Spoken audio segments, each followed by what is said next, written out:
Today we're going to talk about how to get closure on being awarded for a project more quickly. And when I mean closure, I mean yes or no.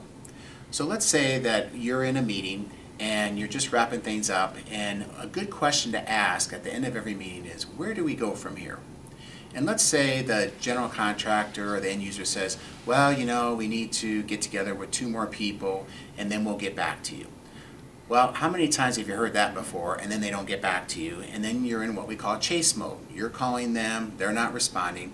So the best time to have that conversation is right now when you're in front of them, or maybe you're on the phone with them, and it might sound like this.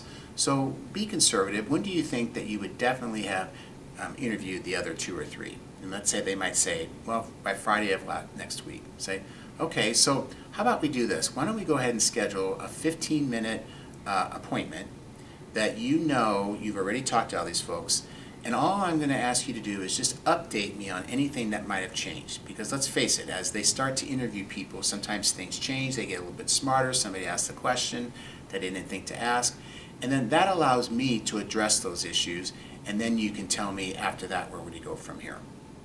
So the power in that is we're booking it right now when we have the most momentum, and then it's on our calendars already. Because let's face it, if I look 2 weeks out right now, my calendar looks completely different than it does tomorrow or in a few days. It's way more busy.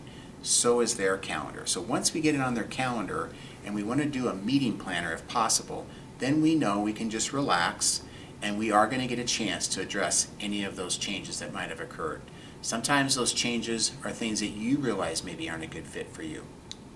Well, that's it for today. This is just one of 100 things that we do around here. I'm Dan Stalp with Sandler Training. If you'd like to reach me, my email address is dstalp@sandler.com, or you can call me at 913-451-1760. Thanks for listening.